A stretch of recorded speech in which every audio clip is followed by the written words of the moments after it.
Welcome back, everyone. I'm so excited. I haven't filmed a video in a long time and I'm about to leave for work, but I was like, you know what? Before life gets really crazy, let me go ahead and tell you guys about some of my all-time favorite authors.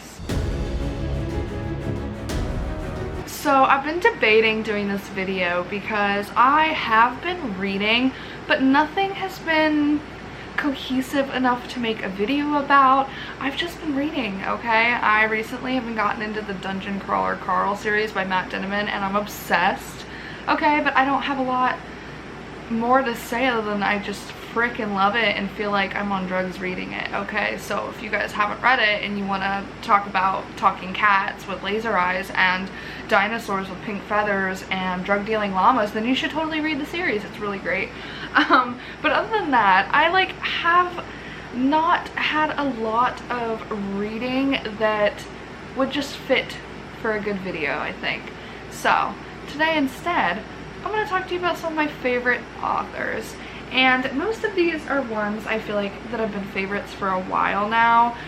It was kind of hard to narrow this down because I didn't want to be like, oh, this is a favorite, this is a favorite. So these are really authors that I've read a lot of their books. You know, they're really big standouts. So before we get started, I do want to tell you guys some honorable mentions, or not even honorable mentions, maybe just some authors that used to be on this list, but I don't feel like I can say they're on this list anymore.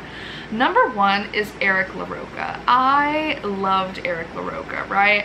But the last like 2 or 3 books I've read by him have just been okay. And then I read At Dark I Become Loathsome. And that is the worst book I've ever read in my entire life. And I think that very much skewed my opinion of him. The fact that he could write such beautiful horror books and then write something so dog shit is wild to me. Like, it was, I'm not even trying to be mean, it was so terrible. Worst book I've literally ever read, ever. So Eric LaRocca, unfortunately, I don't feel like I can say is on that favorites list anymore. He still is an author I want to read. I just am a little more hesitant now after that book because it was not good. Unfortunately, he's not a favorite anymore.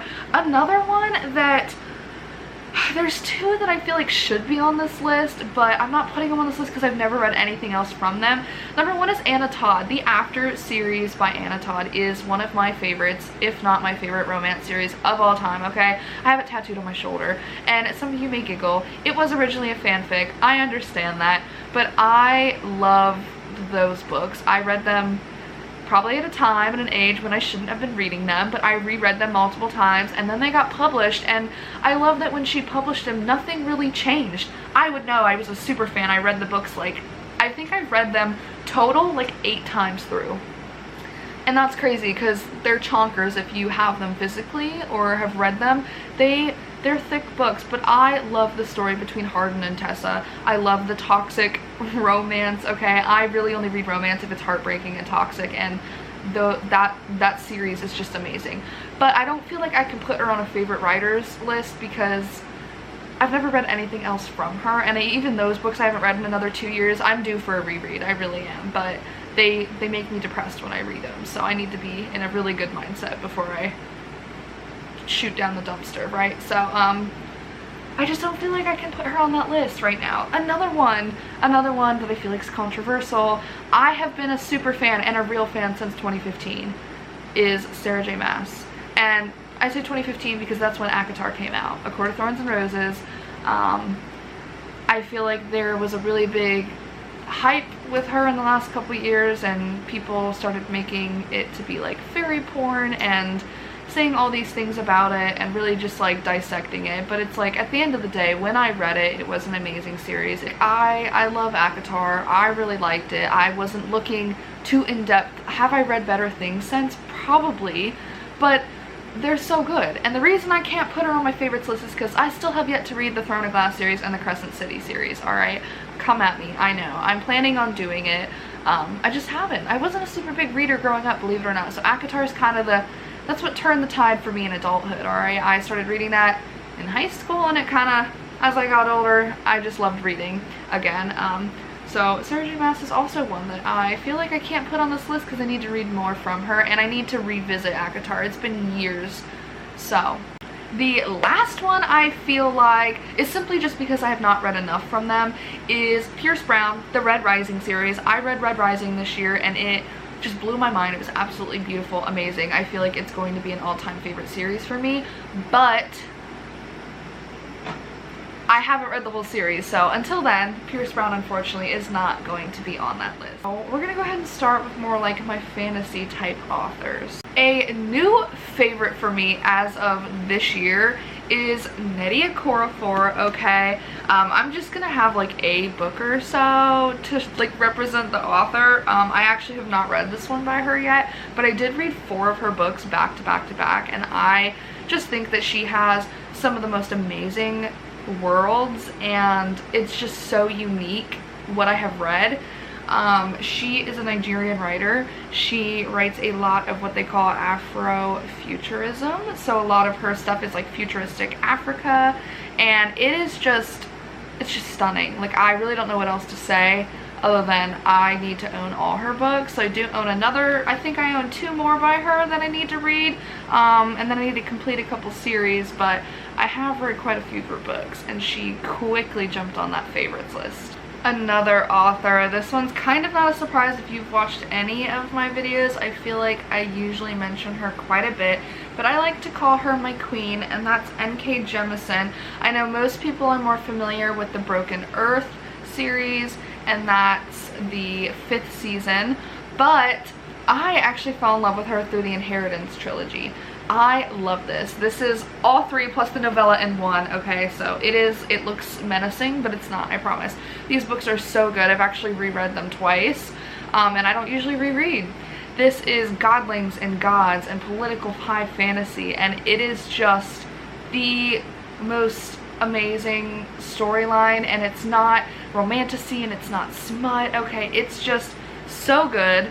Of course there is romance in it, but that is not the main storyline, and I think that's why I love her so much, is it's like her romance is usually number 5 on the important things in her novels, okay? This is very like a political, trying to find power story, and I just think her writing is just untouched in fantasy, okay? I think she is one of the best writers out there, okay? And I think that's why I fell in love with Nnedi Okorafor this year. She very much reminds me of more the sci-fi version of N.K. Jemisin.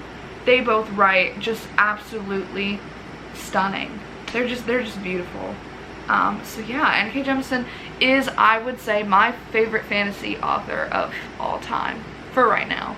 And I don't know if that's going to change because she's just awesome. And I still have half of a series to complete and then another series by her to complete. So the fact that this alone made her my favorite fantasy author of all time is crazy. Another author that may not be a surprise, maybe a surprise, I have to say is R.A. Salvatore. I love the Legend of Drizzt series, okay? I am currently on book 7. I need to read more. There are a lot of books for those of you that don't know. And for those of you that don't know anything about The Legend of Drizzt, this is a series set in the D&D world of Forgotten Realms, and it follows a drow ranger, and drows are supposed to be these evil dark elves, and you know, rangers are people that help people, and so he kind of realizes that maybe he's not evil, and maybe he actually has feelings and morals and ethics, and so he kind of renounces his people and does his own thing and goes to the surface worlds, and it is just such a good story of friendship and finding your place in the world and being different in a world where everyone wants you to be a certain way. Like, these books, every single book makes me cry. Salvatore just has a way with like getting your heartstrings, and I don't even feel like maybe he means to. I just think they're so beautiful. Like, the friendship in these books literally makes me sob, and just the writing, like, I swear I could highlight every single one of these books, okay? So if you haven't read The Legend of Drizzt and you want a really unique and cool big world, and you want a very humble, amazing character, you should read this, okay? Drizzt is probably my favorite fantasy character of all time. I think I can confidently say that he is. So you should check it out. Also, he has an amazing animal companion, and I love her to pieces. So definitely read R.A. Salvatore's work.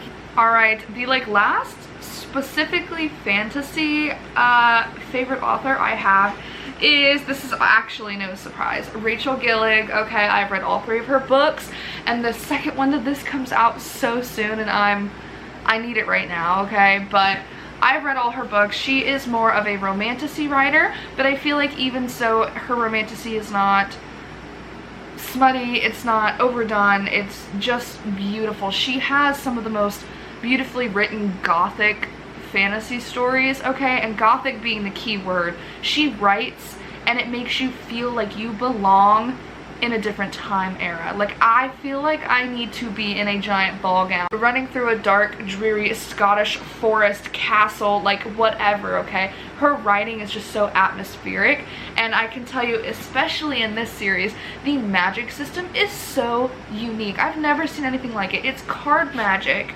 but there's consequences and privileges of having the cards, and there's a dark, you know, shadow, and it's just, it's so good, okay? And this one also, I feel like, was super unique. I've never read anything like this, and also very gothic vibes, set in like a cathedral type area, okay? And it's just, she's so good. I do have an entire video talking about these 2 books, so if you want more, check it out. If not, you should just check her out anyway, because her writing is beautiful. Alright, so to tie in my 2 most read genres, fantasy and horror, of course, I didn't feel like getting all of her books off the shelves because I own a lot of her books, I've read a lot of her books, but we had to do T. Kingfisher, okay? I feel like she is the queen of mixing horror and fantasy and doing dark fantasy and then doing scary, and I just think she's amazing. For those of you that have played Baldur's Gate and are like well versed in the Forgotten Realms world, she actually is coming out with an Astarion book later this year following that specific character, and I don't feel like there is literally any other author that could do it. She is just so good with dark fantasy. This is actually one of her horror series based off of the Fall of the House of Usher by Edgar Allan Poe. I've read plethora of her books, fantasy and horror, and I just think she writes some of the strongest female characters and just some of the most unique and beautifully written horror books as well. Even her fantasy books. I'm not usually a sucker for a retelling, but she wrote Hemlock and Silver, and it's kind of like a twist on Snow White. Loved it. Thornhead she wrote. That's kind of like a twist on Sleeping Beauty. Loved it, okay? I typically don't read those kind of books, and I just... T. Kingfisher really is it, okay? I want to own all her books, and I'm very close to doing that, and I'm also very close to reading all her books. So, I definitely have to say that she is one of my all-time favorites ever. She's like an auto-buy author. I buy all her books now. Again, there's a few that I still need to get, but my goal is to own an entire T. Kingfisher shrine. Okay, we're throwing it back a little bit to some of my, I would say, like old day opinions, but it's still kind of relevant. I've not picked up one of this author's books in quite a while, but I do have an entire shrine for them, and I do own most of their books, and I have enjoyed almost all of their books, and I still can say 2 of my favorite horror books are these 2. Darcy Coates. I love Darcy Coates. I think she is a master of atmospheric horror. The way she describes a house or a stairwell or a freaking door has me with goosebumps and shivering and needing the lights on, okay? And I'm not usually a scaredy cat, but I just think that she writes, she takes kind of cliche ideas, okay? I'll be honest, like, ooh, get secluded in a haunted house, ooh, I get a job at a spooky haunted manor, right? But she turns it into something so beautiful and atmospheric, and I think it's weird saying beautiful with horror, but having read so much horror, I don't think it's weird now. If you guys think it's weird, just read more horror, okay? Because there is such thing as beautiful horror, and while her books are scary, they're also just beautifully written, and I love the characters usually. There has been one book that I did not like by her, but other than that, I've loved all of her stuff, and I have quite a few I need to read still, okay? I'm looking at her shrine behind you guys. She's really good with atmospheric horror. If you want to be spooked from the description of a house, check out Darcy Coates. Okay, the next one is an older author, alright, and most people would say, oh, Stephen King. Go watch my rant unpopular opinions video. I don't like Stephen King, okay? If you're new, There, baseline, don't like Stephen King. I'm still willing to give him a try. There are a couple books in series I still really want to read by him, but the ones that I have read, I don't like him. I think he's arrogant, cocky, his books are too long, whatever. You can watch my whole video. But someone else who was around the same time as Stephen King and no one freaking talks about, Dean Koontz. Why don't people talk about Dean Koontz, okay? I recently, last year into this year, not discovered him because I knew who he was and I did own some of his books. Finally started reading his books though, and I think I've read 3 or 4 of them, and now I can tell you on my horror shelves I have an entire shelf dedicated to Dean Koontz, because now every time I see him at a thrift store, at a used bookstore, in general, I snag it, okay? Like I think that he got maybe outshined by Stephen King because Stephen King was so popular in that time, but Dean Koontz is one to look at, okay? His books are scary, they're written really well, he has not drug-induced ideas, okay? He's so good. So Phantoms was really good, really gruesome and gory, and I loved it. I've read Demon Seed by him. That one is like very AI type and very relevant today and actually scary. That one was very spooky, but he is more a horror and thriller writer. And yeah, I think that he is an underrated older author that people need to be talking about because he has a huge back catalog and his books are so good. So you will be hearing me talk about Dean Koontz in the future because I do plan on reading more of his books very soon. Okay, I have a couple more to tell you guys about. Another one that may not be shocking if you've watched my mid-year freakout tag or even last year's wrap-up video. That would be Marcus Kluwer. I always say his last name wrong, okay? But this guy, I read this book last year and this was in my top 5 of 2025. This book was so good, took me by surprise, was spooky, the twists, the turns. I was just sitting on the edge of my seat like, what the hell am I reading and why do I love it so much, okay? And then he came out with this new release this year, The Caretaker, and I don't usually buy new books, okay? I'm pretty stingy with my book money. I do have a lot of books, so I know that may be controversial. I buy a lot of my books used, or I get them from thrift stores for like 98 cents, okay? So I feel less guilty about it. But buying a hardcover for $30, okay, that hurts my soul a little bit. But I will do it for authors that I really love. And when I saw this in Target, I immediately had to get it, okay? Because this book had me in such a chokehold and I still think about it all the time. I just knew his new book was going to be good. Did I know anything about it when I read it?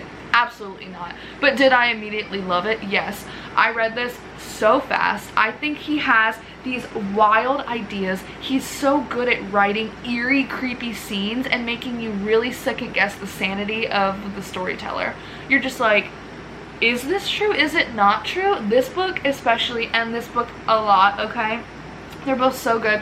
I even made my grandma read this one and she really liked it. And then I immediately gave her this one and she also really liked this one. So I'm just telling you, he is a new upcoming voice in horror that people need to check out, okay? And he needs to bust out some more books. I know he literally just released this one, but I'm impatient and I love his writing. I think he is definitely one of, if not my new favorite horror author of all time.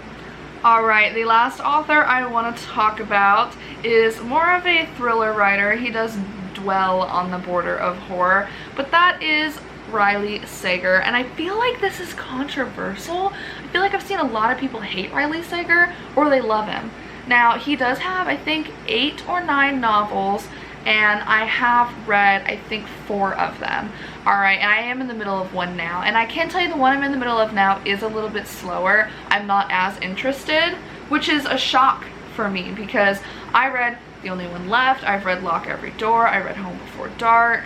I feel like I've read another one, but I'm forgetting. Okay, I have given all his books 5 stars. I think he also takes kind of cliche ideas that have been done before and just turns them on their head. And I never guess his endings and his twists, okay? That is something I love about him. I read a lot of thrillers and horror books, right? And it's like, you gotta figure out who did it, what's going on, right? I usually can because I've read so many of them, but Riley Sager is one that I have still never guessed what the hell is going to happen. Home Before Dark, for an example, I went through every scenario in my head. Lock Every Door, every scenario. I was like, there's no way. This book, he's so good with his twists, okay? Some people, I've heard negative reviews about him and think that, oh, it's overdone, blah, blah, blah, but incorrect. You should check out Riley Sager if you need a thriller book that you can't actually guess what's going to happen. I think he's amazing. So thank you guys so much for watching. If you got all the way through this video, leave a comment, tell me some of your favorite authors. Clearly I have a book buying issue. I've gotten a lot better, but I'm always down to check out some new authors. So tell me who's some of your favorites, and I really hope you enjoyed. My fall is going to be super busy, but I'm still going to try to make a couple videos here and there, so definitely stick around. I have some fun Halloween type plans. And yeah, thank you guys so much for watching. I'm sorry it's been a minute if you are a regular, and I will definitely see you again soon.